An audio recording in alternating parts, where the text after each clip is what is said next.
जगत में प्रत्येक व्यक्ति को किसी ना किसी प्रकार की निर्बलता अवश्य होती है। जैसे कोई बहुत तेजी से दौड़ नहीं पाता तो कोई अधिक भार नहीं उठा पाता, कोई असाध्य रोग से पीड़ित रहता है तो कोई पढ़े हुए पाठों को स्मरण में नहीं रख पाता। ऐसे अनेकों उदाहरण और भी हैं। क्या आप किसी ऐसे व्यक्ति को जानते हैं जिसे सब कुछ प्राप्त हो और हम जीवन की उस एक निर्बलता को जीवन का केंद्र मानकर जीते हैं? इस कारणवश हृदय में दुख और असंतोष रहता है सदा। निर्बलता मनुष्य को जन्म से अथवा संजोग से प्राप्त होती है, किंतु उस निर्बलता को मनुष्य का मन अपनी मर्यादा बना लेता है। किंतु कुछ व्यक्ति ऐसे भी होते हैं जो अपने पुरुषार्थ और श्रम से उस निर्बलता को पराजित कर देते हैं। क्या भेद है उनमें और अन्य लोगों में?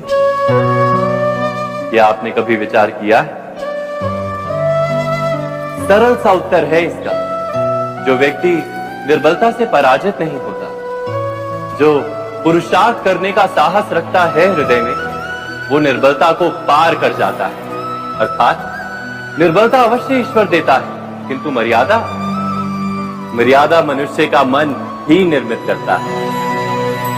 स्वयं विचार कीजिए।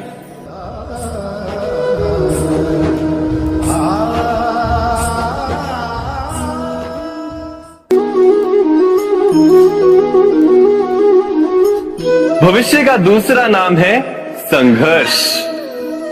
हृदय में आज इच्छा होती है और यदि पूर्ण नहीं हो पाती तो हृदय भविष्य की योजना बनाता है।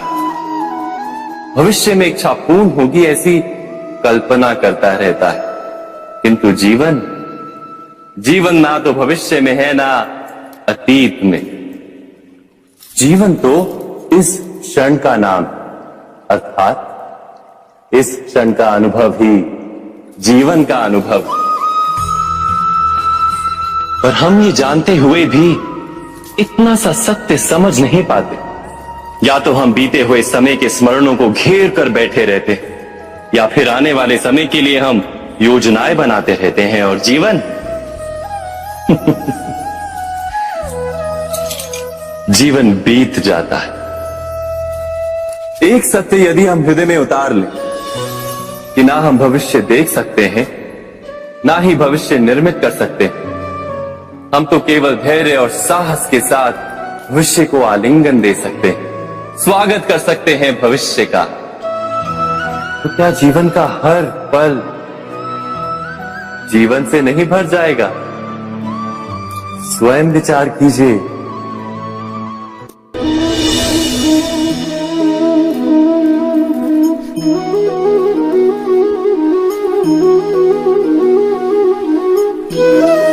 ज्ञान प्राप्ति सदा ही समर्पण से होती है, यह हम सब जानते हैं। किंतु समर्पण का वास्तविक महत्व क्या है? क्या हमने कभी विचार किया? मनुष्य का मन सदा ही ज्ञान प्राप्ति में विभिन्न बाधाओं को उत्पन्न करता है। कभी किसी अन्य विद्यार्थी से ईर्ष्या हो जाती है, कभी पढ़ाए हुए पाठों पर संदेह जन्मता है और कभी गुरु द्वारा दिया गया दंड मन को अहंकार से भर देता है। नहीं, क्या ऐसा नहीं होता? न जाने कैसे कैसे विचार मन को भटकाते हैं और मन की इसी अयोग्य स्थिति के कारण हम ज्ञान प्राप्त नहीं कर पाते। मन की योग्य स्थिति केवल समर्पण से निर्मित होती है। समर्पण मनुष्य के अहंकार का नाश करता है, ईर्ष्या, महत्वाकांक्षा आदि भावनाओं को दूर कर हृदय को शांत करता है और मन को एकाग्र करता है। वास्तव में ईश्वर की सृष्टि में ना ज्ञान की मर्यादा है ना ज्ञानियों की। गुरु दत्तात्रेय ने तो गाय और श्वान से भी ज्ञान प्राप्त कर लिया था। अर्थात विषय ब्रह्म ज्ञान का हो या जीवन के ज्ञान का या गुरुकुल में प्राप्त होने वाले ज्ञान का, उसकी प्राप्ति के लिए गुरु से अधिक महत्व है उस गुरु के प्रति हमारा समर्पण। क्या ये सत्य नहीं?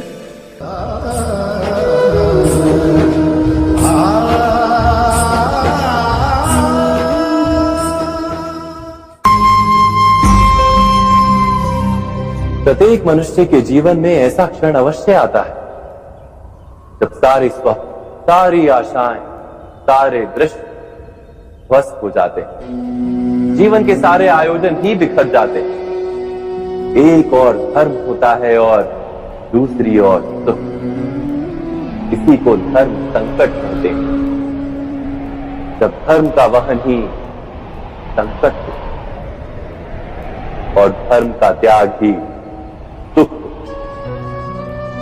विचार कीजिए, कभी किसी स्वजन के विरुद्ध सत्य बोलने का अवसर प्राप्त हो जाता है, कभी ठीक दरिद्रता के समय सरलता से चोरी करने का मार्ग प्राप्त हो जाता है, कभी किसी शक्तिशाली राजनेता या राजा के कर्मचारी का अधर्म प्रकट हो जाता है। सबके जीवन में ऐसी घटना बनती ही रहती है। अधिकतर लोग ऐसे किसी क्षण को धर्म संकट के रूप में जान ही नहीं पाते। हमें किसी प्रकार के संघर्ष का अनुभव ही नहीं होता। सहजता से सुख की ओर खींचे चले जाते हैं, जैसे मक्खी गुड़ की ओर खींची चली जाती है। वास्तव में धर्म संकट का क्षण ईश्वर के निकट जाने का क्षण होता है। यदि हम संघर्षों से भयभीत ना, सुख की ओर आकर्षित ना, अपने धर्म पर दृढ़ रहे, तो ईश्वर का साक्षात्कार दूर नहीं।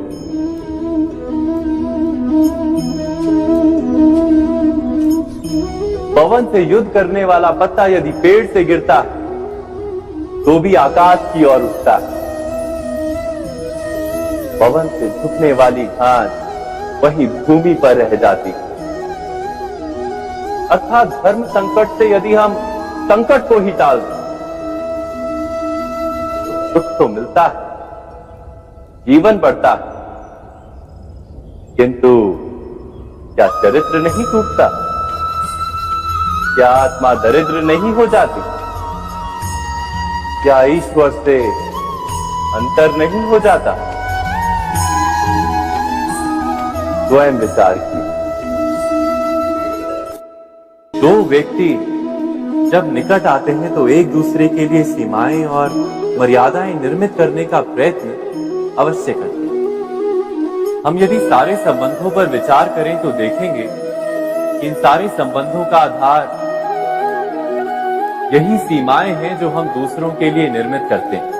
और यदि अनजाने में भी कोई अन्य व्यक्ति इन सीमाओं को तोड़ता है तो उसी क्षण हमारा हृदय क्रोध से भर जाता है।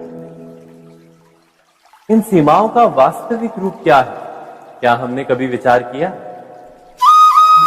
सीमाओं के द्वारा हम दूसरे व्यक्ति को निर्णय करने की अनुमति नहीं देते, अपना निर्णय उस व्यक्ति पर थोपते हैं, अर्थात किसी की स्वतंत्रता का अस्वीकार करते हैं। और जब स्वतंत्रता का अस्वीकार किया जाता है तो उसका हृदय दुख से भर जाता है। और जब वो सीमाओं को तोड़ता है तो हमारा हृदय क्रोध से भर जाता है। क्या ऐसा नहीं होता?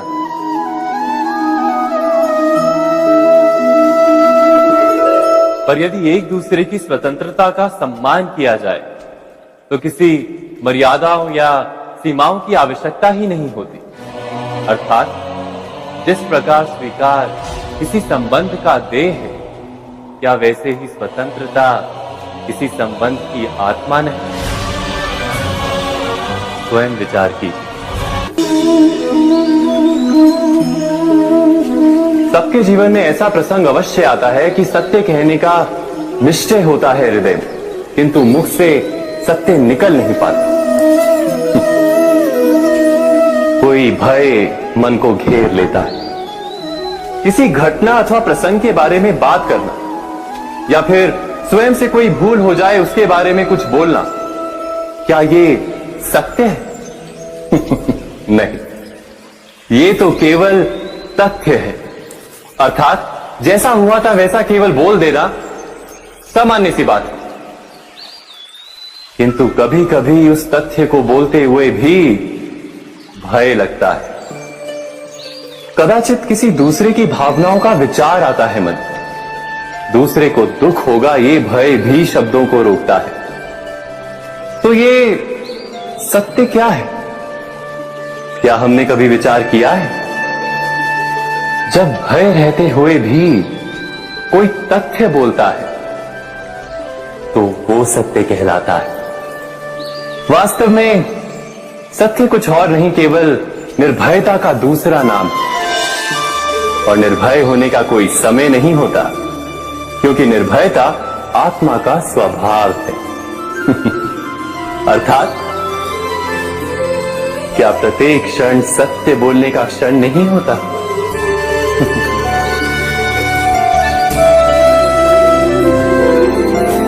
स्वयं विचार कीजिए।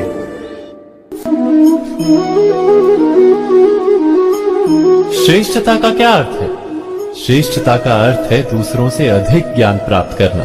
अर्थात मूल्य इस बात का नहीं कि स्वयं कितना ज्ञान प्राप्त किया, मूल्य इस बात का है कि प्राप्त किया हुआ ज्ञान अन्य लोगों से कितना अधिक है। अर्थात श्रेष्ठता की इच्छा ज्ञान प्राप्ति को भी एक स्पर्धा बना देती है। और स्पर्धा में विजय अंतिम कब होती है?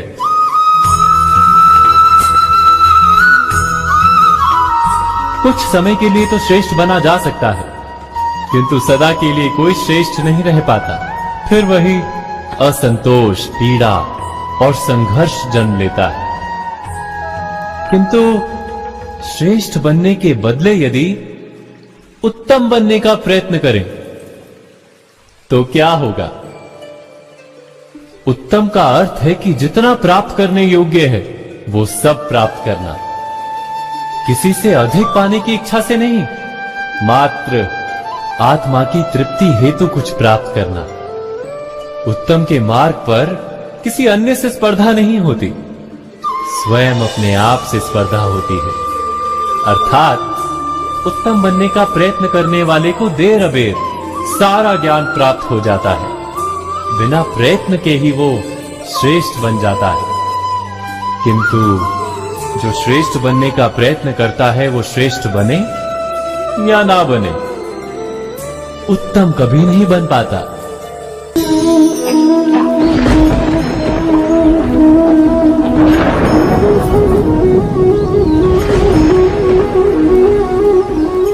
सपनों और पूर्वाभासों के आधार पर हम भविष्य के सुख दुख की कल्पना करते हैं। भविष्य के दुख का कारण दूर करने के लिए हम आज योजना बनाते हैं। किंतु कल के संकट को आज निर्मूल करने से हमें लाभ मिलता है या हानि पहुंचती है? ये प्रश्न हम कभी नहीं करते। सत्य तो ये है कि संकट और उसका निवारण सात जन से, व्यक्ति के लिए भी और सृष्टि के लिए भी। नहीं, आप अपने भूतकाल का स्मरण कीजिए, इतिहास को देखिए, आप तुरंत ही ये जान पाएंगे कि जब जब संकट आता है तब तब उसका निवारण करने वाली शक्ति भी जन्म लेती है। यही तो जगत का चलन है। वस्तुतः संकट ही शक्ति के जन्म का कारण है। प्रत्येक व्यक्ति जब संकट से निकलता है तो एक पद आगे बढ़ा होता है, अधिक चमकता है, आत्मविश्वास से अधिक भरा होता है, न केवल अपने लिए अपितु विश्व के लिए भी। क्या ये सत्य नहीं? वास्तव में संकट का जन्म है एक अवसर का जन्म, अपने आप को बदलने का, अपने विचारों को ऊंचाई पर करने का अवसर, अपनी आत्मा को बलवान और ज्ञान मंडित बनाने का अवसर। जो ये कर पाता है उसे कोई संकट नहीं होता, किंतु जो ये नहीं कर पाता वो तो स्वयं एक संकट है विश्व के लिए। विचार कीजिए।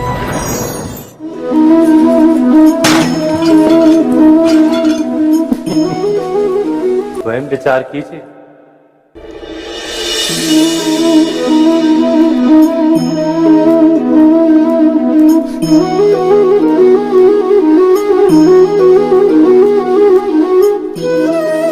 जीवन का हर क्षण निर्णय का क्षण होता है। प्रत्येक पद पर दूसरे पद के विषय में कोई निर्णय करना ही पड़ता है, और निर्णय अपना प्रभाव छोड़ जाता है। आज किए गए निर्णय भविष्य में सुख अथवा दुख निर्मित करते हैं, ना केवल अपने लिए, अपने परिवार के लिए, आने वाली पीढ़ियों के लिए भी। जब कोई दुविधा सामने आती है तो मन व्याकुल हो जाता है, अनिश्चय से भर जाता है। निर्णय का वो क्षण युद्ध बन जाता है और मन बन जाता है युद्ध भूमि। अधिकतर निर्णय हम दुविधा का उपाय करने के लिए नहीं, केवल मन को शांत करने के लिए लेते हैं। पर क्या कोई दौड़ते हुए भोजन कर सकता है? नहीं। तो क्या युद्ध से जूझता हुआ मन कोई योग्य निर्णय ले पाएगा? वास्तव में शांत मन से जब कोई निर्णय करता है तो अपने लिए सुखद भविष्य बनाता है, किंतु अपने मन को शांत करने के लिए जब कोई निर्णय करता है तो वो व्यक्ति भविष्य में अपने लिए कांटों भरा वृक्ष लगाता है।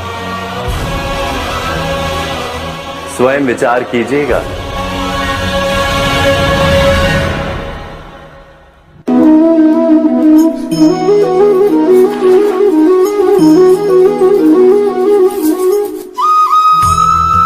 जीवन में आने वाले संघर्षों के लिए जब मनुष्य स्वयं को योग्य नहीं मानता, जब उसे अपने ही बल पर विश्वास नहीं रहता, तब वो सद्गुणों को त्याग कर दुर्गुणों को अपनाता है। वस्तुतः मनुष्य के जीवन में दुर्जनता जन्म ही तब लेती है जब उसके अंतर में आत्मविश्वास नहीं होता। आत्मविश्वास ही अच्छाई को धारण करता है। ये आत्मविश्वास है क्या?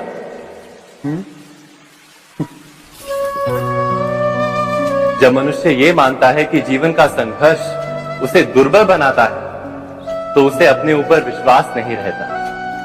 वो संघर्ष के पार जाने के बदले संघर्ष से छूटने के उपाय ढूंढने लगता है। किंतु जब वो ये समझता है कि ये संघर्ष उसे अधिक शक्तिशाली बनाते, ठीक जैसे व्यायाम करने से देह की शक्ति बढ़ती, तो प्रत्येक संघर्ष के साथ उसका उत्साह बढ़ता है।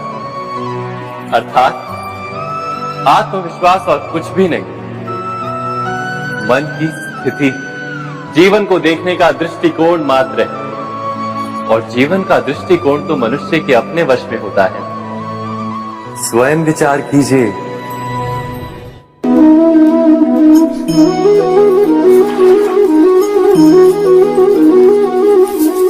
पिता सदा ही अपने संतान के सुख की कामना करते, उनके भविष्य की चिंता करते रहते। इसी कारणवश सदा ही अपने संतानों के भविष्य का मार्ग स्वयं निश्चित करने का प्रयत्न करते रहते। जिस मार्ग पर पिता स्वयं चला है, जिस मार्ग के कंकर पत्थर को स्वयं देखा है, मार्ग की छाया, मार्ग की धूप को स्वयं जाना है, उसी मार्ग पर उसका पुत्र भी चले, यही इच्छा रहती है हर पिता की। निसंदेह उत्तम भावना है ये। किंतु 3 प्रश्नों के ऊपर विचार करना हम भूल ही जाते। कौन से प्रश्न? प्रथम प्रश्न, क्या समय के साथ प्रत्येक मार्ग बदल नहीं जाते? क्या समय सदा ही नई चुनौतियों को लेकर नहीं आता? तो फिर बीते हुए समय के अनुभव नई पीढ़ी को किस प्रकार लाभ दे सकते हैं? दूसरा प्रश्न, क्या प्रत्येक संतान अपने माता पिता की छवि होता है? हाँ, संतानों को संस्कार तो अवश्य माता पिता देते हैं, किंतु भीतर की क्षमता तो ईश्वर देते हैं। तो जिस मार्ग पर पिता को सफलता मिली है, विश्वास है कि उसी मार्ग पर उसकी संतानों को भी सफलता और सुख प्राप्त होगा? तीसरा प्रश्न, क्या जीवन के संघर्ष और चुनौतियां लाभकारी नहीं होती? क्या प्रत्येक नया प्रश्न एक नए उत्तर का द्वार नहीं खोलता? तो फिर संतानों को नए नए प्रश्नों, संघर्षों और चुनौतियों से दूर रखना, ये उनके लिए लाभ करना कहलाएगा या हानि पहुंचाना? अर्थात जिस प्रकार संतान के भविष्य का निर्माण करने के बदले उसके चरित्र का निर्माण करना श्रेष्ठ है, वैसे संतानों के जीवन का मार्ग निश्चित करने के बदले उन्हें नए संघर्षों के साथ जूझने के लिए मनोबल व ज्ञान देना अधिक लाभदायक नहीं होगा?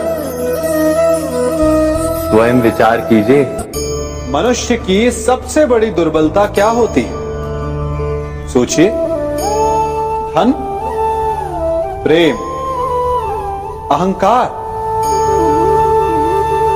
मनुष्य की सबसे बड़ी दुर्बलता होती है उसके रहस्य।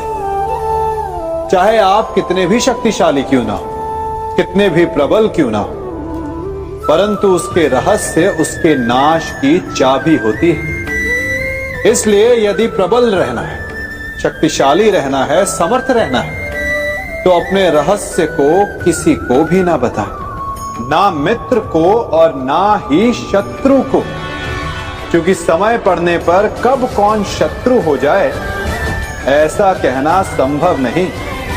विभीषण को रावण के अमृत कुंड का ज्ञात था, इसीलिए प्रभु श्री राम रावण का वध करने में सफल हो सके। इसलिए उचित यही है कि आप अपने रहस्य को स्वयं तक ही सीमित रखें। मनुष्य जीवन की परीक्षा में सफल होने के लिए क्या नहीं करता?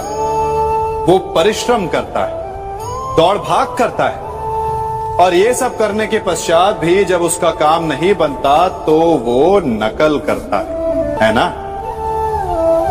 तनिक लौटिए अपने बचपन में, स्मरण कीजिए अपने बचपन की स्मृतियों का। क्या स्मरण हुआ? विद्यालय में जब आप परीक्षा देने जाते थे तो क्या होता था? आप ना सही, परंतु कोई ना कोई सफलता पाने के लिए नकल करता ही था और उत्तीर्ण भी हो जाता था, है ना? परंतु जीवन की परीक्षा ऐसी नहीं होती। नकल करने वाला सफल नहीं होता। कारण विद्यालय में सबके प्रश्न पत्र एक होते थे, परंतु जीवन के प्रश्न पत्र और उनकी कठिनाई सबके लिए भिन्न होती, तो निश्चित रूप से उनके उत्तर भी भिन्न होंगे ना। इसलिए यदि आपको जीवन में सफलता पानी है तो नकल ना कीजिए, स्वयं के प्रश्नों का उत्तर स्वयं ढूंढिए और सफलता आपकी ही होगी। मनुष्य का जीवन हार और जीत, विजय और पराजय, सफलता और असफलता के मध्य झूलता रहता है। आपके साथ भी ऐसा होता होगा, है ना? जब आप सफल होते हैं, किसी चुनौती पर विजय पाते हैं, तो मन प्रसन्नता से आनंद के उपवन में झूमने लगता है, और जब आप असफल होते हैं तब मन दुख और पीड़ा के सागर में डूबने लगता है। परंतु वास्तव में सफलता और असफलता है क्या? तनिक ध्यान से सोचिए। ये केवल हमारी मनोस्थिति मात्र है। हमारी पराजय तब नहीं होती जब हमारा शत्रु विजय प्राप्त कर ले। हमारी पराजय तब होती है जब हम पराजय स्वीकार करें। हम असफल तब नहीं होते जब हम लक्ष्य ना पा सके। हम असफल तब होते हैं जब हम प्रयास करना बंद कर दें। इसलिए प्रयास करते रहें और हार ना माने, क्योंकि जिस दिन आप हार स्वीकारना बंद कर देंगे, जीत आपके चरणों में होगी। अब सबने बरगद के वृक्ष को तो देखा ही होगा। क्या आपको ज्ञात है, बरगद के वृक्ष के बीज का आकार राई से भी छोटा होता है, परंतु बरगद का वृक्ष संसार के महाकाय वृक्षों में जाना जाता है। जब उसका जन्म होता है तब उसमें वो जटाएं, वो शाखाएं नहीं होती, परंतु जैसे जैसे उसका विस्तार होता है, जैसे जैसे वो अधिक शाखाओं का भार उठाता है, अधिक पत्तियों का सृजन करता है, वैसे वैसे उसकी शाखाएं जटाएं बनकर जड़ तक पहुंचती है और इस वृक्ष को सहारा देती है। ये जीवन का बहुत महत्वपूर्ण पथ है। बिना लोभ लालच शुभ कार्य करें, अन्य लोगों की सहायता करें। धीरे धीरे आपने जिनकी सहायता की वो आपके सहायक बनते जाएं, आपकी जड़ों को और बलशाली बनाएंगे, आयु मान और आकार बढ़ाएंगे। सहजीवन, सहायता और निष्काम कर्म आपको मृत्यु के पश्चात भी मरने नहीं देगा, आपको अमर रखेगा। हमारा शरीर प्रकृति का एक महान आविष्कार है। इससे जटिल संरचना संसार में और कोई नहीं। हमारा शरीर जितना जटिल है, यदि इसे ठीक से जाना जाए तो इससे अधिक सरल ज्ञान देने वाला और कोई नहीं। हमारे शरीर में पंच इंद्रियां होती हैं जो हमें भाव, गुण और वस्तुओं का बोध कराती हैं। हमारे पास आंखें हैं, नाक है, स्पर्श के लिए त्वचा है, कान है और जीभा है। सबका भिन्न भिन्न कार्य है। आंखों से देखना, कानों से सुनना, नथनों से श्वास लेना, त्वचा से स्पर्श करना और जीभा से स्वाद लेना। परंतु क्या आपने कभी सोचा कि प्रकृति ने हमें 2 आंखें दी, 2 नथने दी, 2 कान दी, स्पर्श के लिए ये पूरा शरीर दी, परंतु जीभा केवल 1 दी? ऐसा क्यों? क्योंकि प्रकृति चाहती है कि हम देखें अधिक, सुने अधिक और ज्ञान अधिक अर्जित करें, बोले कम। क्योंकि अधिक वाचाल नाश को निमंत्रण देता है। स्मरण रखिएगा।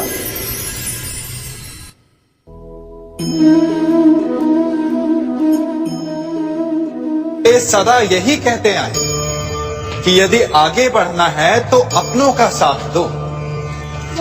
सत्य कहते हैं, अपनों का साथ देना ही चाहिए, परंतु साथ देने से पूर्व ये अवश्य पहचान लेना चाहिए कि अपने हैं कौन।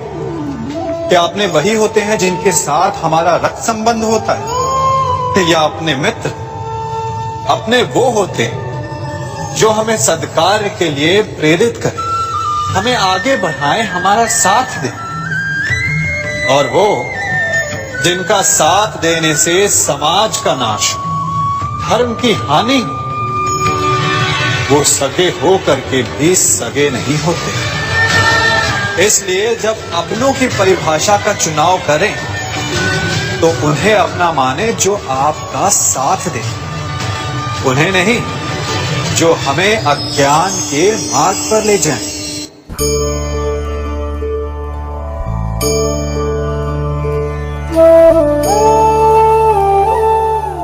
आप जिनसे प्रेम करते हैं सदा उनके समीप रहना चाहते हैं, नहीं चाहते कि कभी अपनों से दूर होना पड़े, बिछड़ना पड़े। परंतु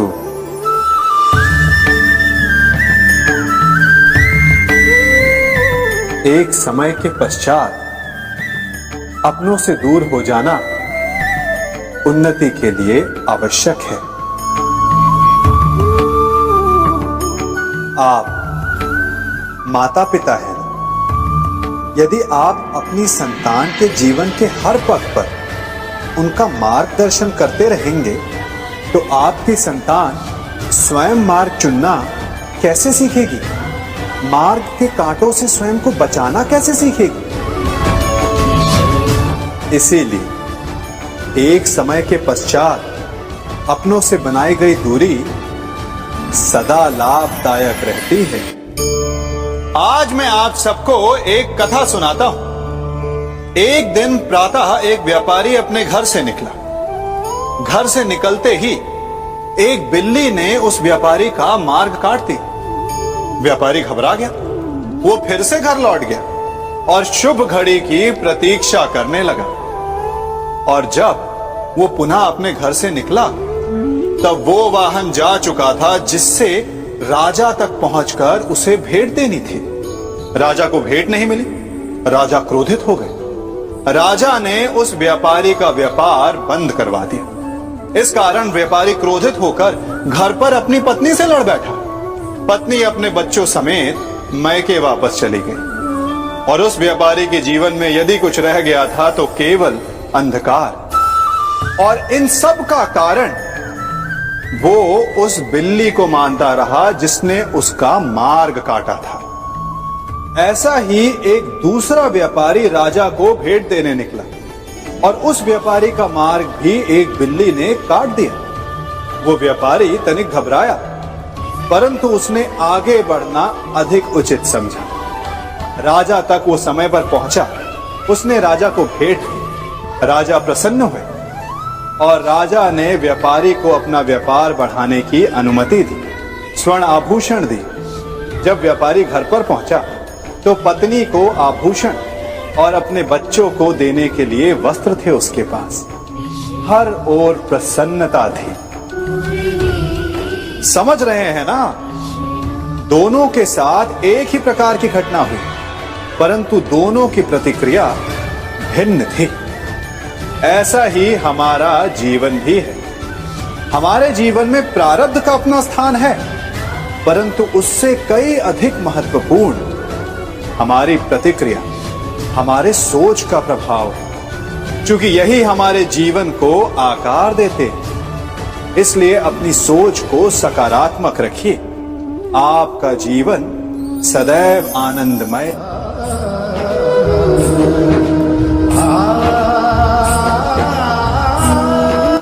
हम सभी अपने जीवन में कोई ना कोई कार्य करते हैं।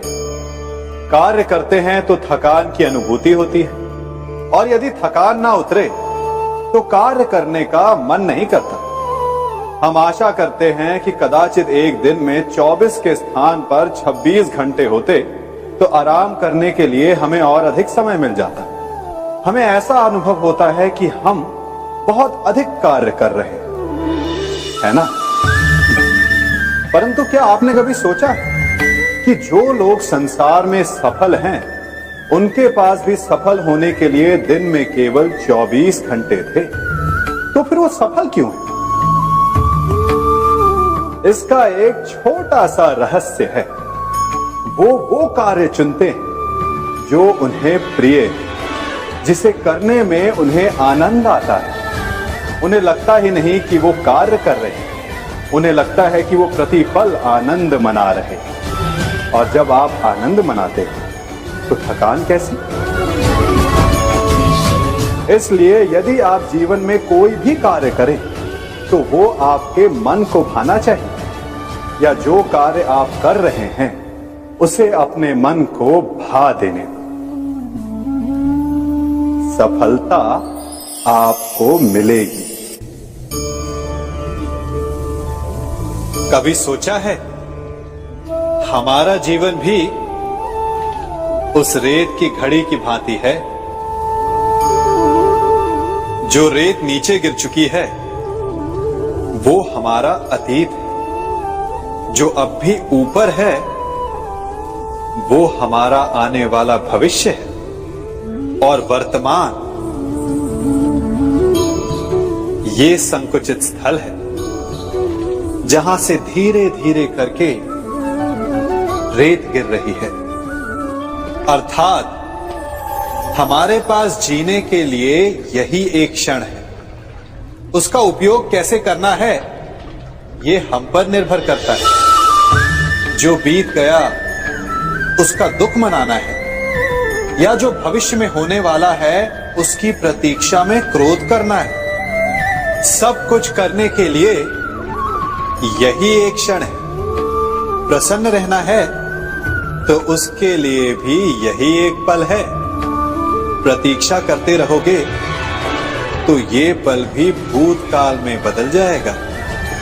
इसलिए आनंद के लिए, परोपकार के लिए प्रतीक्षा ना कीजिए। आपके पास जो पल है उनका भरपूर सदुपयोग कीजिए, क्योंकि इस घड़ी को पलटकर आप फिर से समय अवश्य गिन सकते हैं, परंतु अपना बीता हुआ समय आप वापस नहीं लौटा पाएंगे। मनुष्य भी बड़ा विचित्र प्राणी है। अपनों से नीचे के स्तर के लोगों को वो हे दृष्टि से देखता है, उनका उपहास उड़ाता है, उनसे बार बार कहता है कि तुम्हारा कुछ नहीं हो सकता, तुम भविष्य में कुछ नहीं कर पाओगे। जब मनुष्य के पास धन, संपत्ति, मान होता है तो वो दूसरों का आदर नहीं करता, परंतु वो एक बात भूल जाता है कि उससे भी अधिक शक्तिशाली कोई अस्तित्व में है, और वो है समय। काल काल अपना चक्र कब बदलेगा ये कोई नहीं जानता। समय अपनी करवट कब लेगा ये कोई नहीं जानता। कोयला भी समय के साथ साथ हीरे में परिवर्तित हो जाता है। इसलिए जीवन में कभी भी किसी का भी उपहास नहीं उड़ाना चाहिए।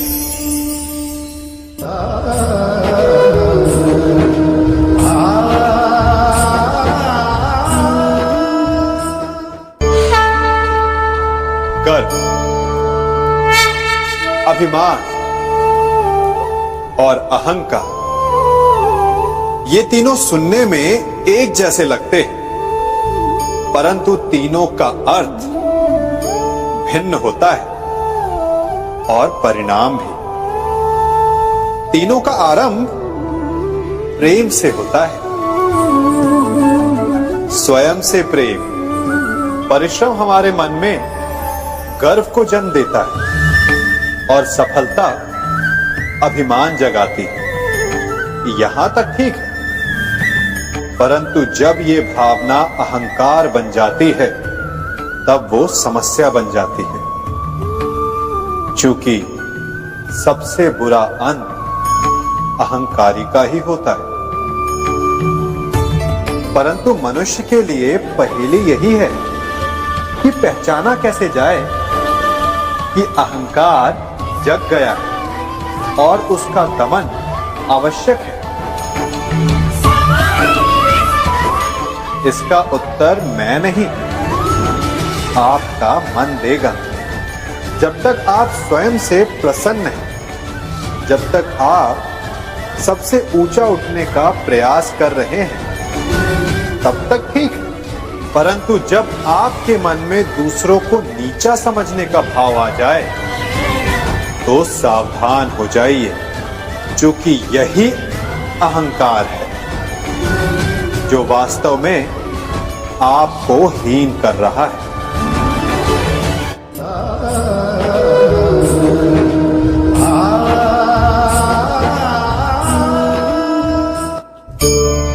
आज मैं आप सबको एक कहानी सुनाता हूं। एक दिन गोकुल में दो व्यापारी आए। एक व्यापारी शहद का था, बड़ा मीठा शहद था उसका, परंतु वो गोकुल में टिक नहीं पाया। उसके व्यापार ने घाटा खाया और शीघ्र ही वो गोकुल छोड़कर चला गया। और दूसरा व्यापारी मिर्च का था। पहले दिन वो एक पोटली लाया और दूसरे ही दिन वो पूरी बैलगाड़ी भर कर लाया, और धीरे धीरे पूरी मथुरा में उसकी धाक जम गई। मुझे बड़ा आश्चर्य हुआ, तो मैंने बाबा से पूछा कि ऐसा क्यों कि एक मीठे शहद का व्यापारी कंगाल हो गया और एक मिर्च का व्यापारी धीरे धीरे नगर सेठ बन गया। बाबा मुस्कुराए और उन्होंने कहा कि मीठी बोली बोलने वाले की तीखी मिर्च भी बिक जाती है, और जो कड़वी बोली बोलता है उसका मीठा शहद भी नहीं बिकता। वाह, कितने उत्तम विचार हैं उनके, और उचित ही है। मनुष्य अपने जीवन में सदैव अपने वचनों से उठता है और अपने वचनों से ही गिरता है। इसलिए अपने जीवन में सदैव मीठी बोली बोलने का प्रयास कीजिए, आपका जीवन सरल हो जाएगा। मनुष्य की सबसे बड़ी दुर्बलता क्या होती है? सोचिए। धन, प्रेम, अहंकार। मनुष्य की सबसे बड़ी दुर्बलता होती है उसके रहस्य। चाहे आप कितने भी शक्तिशाली क्यों ना हो, कितने भी प्रबल क्यों ना हो, परंतु उसके रहस्य उसके नाश की चाबी होती है। इसलिए यदि प्रबल रहना है, शक्तिशाली रहना है, समर्थ रहना है, तो अपने रहस्य को किसी को भी ना बताएं, ना मित्र को और ना ही शत्रु को, क्योंकि समय पड़ने पर कब कौन शत्रु हो जाए ऐसा कहना संभव नहीं। विभीषण को रावण के अमृत कुंड का ज्ञात था, इसीलिए प्रभु श्री राम रावण का वध करने में सफल हो सके। इसलिए उचित यही है कि आप अपने रहस्य को स्वयं तक ही सीमित रखें।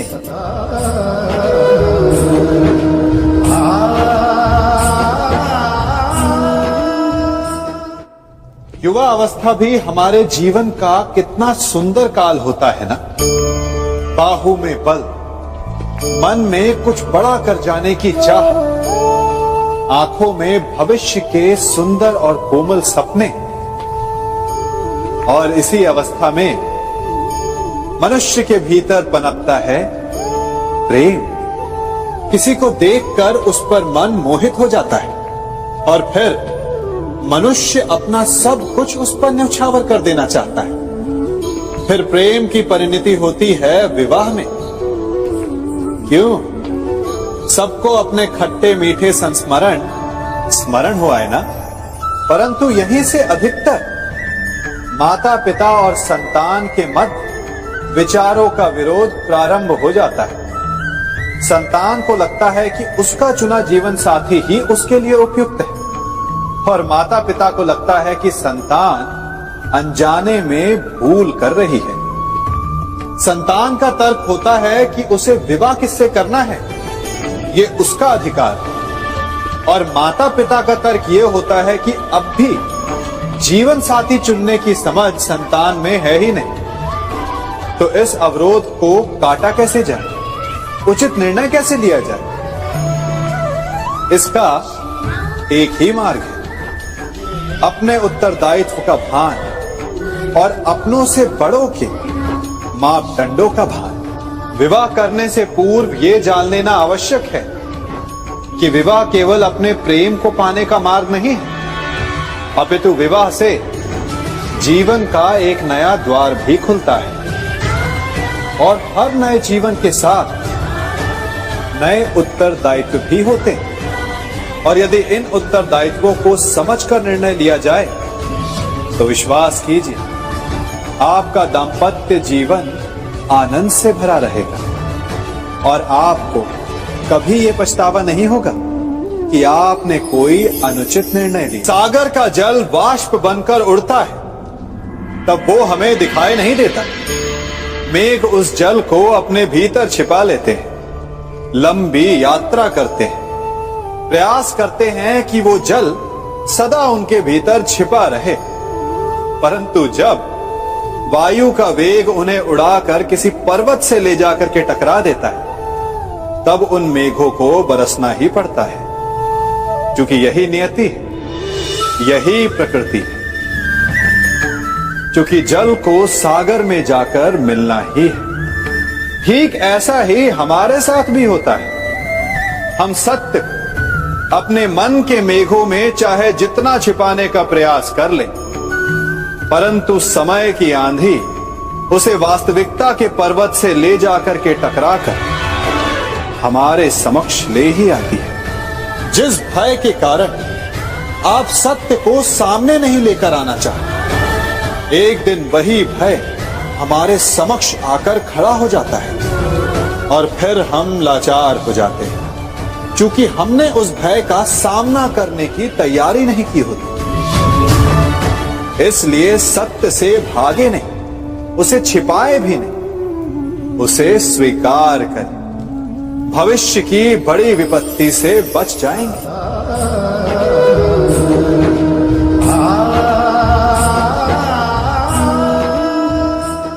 कभी कभी आप सबके जीवन में एक ऐसी विचित्र समस्या अवश्य आती है कि शक्तिशाली के समक्ष मौन हो जाओ।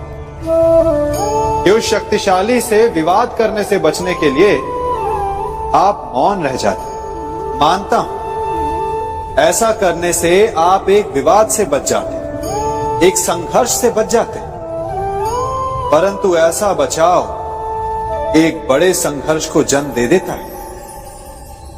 कैसे? हमारा मौन रहना अनजाने में उसका समर्थन बन जाता है और वो स्वयं को अधिक शक्तिशाली अनुभव करता है और यहां से हमारा दमन प्रारंभ हो जाता है। एक के बाद एक हम अन्याय में अनचाहे रूप से सम्मिलित होते चले जाते हैं। तो इसका तोड़ क्या है? ये समझने के लिए ये जानना आवश्यक है कि ऐसी कौन सी बात है जो आपको विरोध करने से रोकती है। ये सामने वाले की शक्ति नहीं जो आपको रोकती है, यह आपके भीतर छिपा भय है जो आपको रोकता है। हाँ, कभी कभी भय आपकी सुरक्षा अवश्य कर सकता है, परंतु साथ साथ ये भी जानना आवश्यक है कि ये भय ही है जो आपको मौन भी रखता है। इसलिए अपने मन से भय को निकालिए और खुलकर अनीति का, अन्याय का विरोध कीजिए और फिर देखिएगा आपका मन कितना मुक्त, कितना हल्का अनुभव करेगा।